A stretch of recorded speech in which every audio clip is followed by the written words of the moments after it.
ಸಿಂಧು ತಾಯಿ ಇಂದು ಸಾವಿರಾರು ಅನಾಥ ಮಕ್ಕಳಿಗೆ ತಾಯಿಯಾದ ಮಹಾದೇವತೆ. ಸ್ನೇಹಿತರೆ, ಸಿಂಧು ತಾಯಿಯ ಬದುಕು ತುಂಬಾ ಕಷ್ಟಕರವಾಗಿತ್ತು ಬಾಲ್ಯದಲ್ಲಿ. ಆದರೆ ಅವರ 14ನೇ ವಯಸ್ಸಿನಲ್ಲಿ ಮದುವೆಯಾದ ಮೇಲೆ ಕೂಡ ಅವರ ಬದುಕು ಬದಲಾಗಲಿಲ್ಲ. ಬದಲಿಗೆ ಇನ್ನಷ್ಟು ಕಷ್ಟ, ನೋವು, ಅವಮಾನಗಳನ್ನು ಪ್ರತಿದಿನ ಅನುಭವಿಸುವ ಹಾಗೆ ಆಯಿತು. ಸ್ನೇಹಿತರೆ, ಅವರು ಗರ್ಭಿಣಿಯಾಗಿದ್ದಾಗ ಅವರಿಗೆ ಮನೆಯಿಂದ ಹೊರಗೆ ಹಾಕ್ತಾರೆ. ಆಗ ಅವರ ಬದುಕು ನರಕವಾಗಿ ಬಿಡುತ್ತೆ. ಹೊಟ್ಟೆ ಪಾಡಿಗಾಗಿ ಊಟ ಬೇಕು, ಆದರೆ ಕೆಲಸ ಮಾಡುವ ಸ್ಥಿತಿಯಲ್ಲಿ ಕೂಡ ಅವರ ಪರಿಸ್ಥಿತಿ ಇರೋದಿಲ್ಲ. ಅದಕ್ಕೆ ಅವರು ರೈಲ್ವೆ ಸ್ಟೇಷನ್ನಲ್ಲಿ ಅಲ್ಲಿ ಇಲ್ಲಿ ಭಿಕ್ಷೆ ಬೇಡಿ ಮಸಣಗಳಲ್ಲಿ ವಾಸಿಸುತ್ತಿದ್ದರು.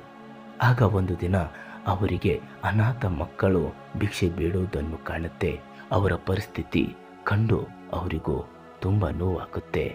ಆಗ ಅವರು ಈ ಮಕ್ಕಳಿಗೆ ತುಂಬಾ ಒಳ್ಳೆಯ ಭವಿಷ್ಯ ನೀಡಬೇಕು, ಅದಕ್ಕಾಗಿ ಏನಾದರೂ ಮಾಡಬೇಕು ಅಂತ ಅವರು ನಿರ್ಧಾರ ಮಾಡ್ತಾರೆ.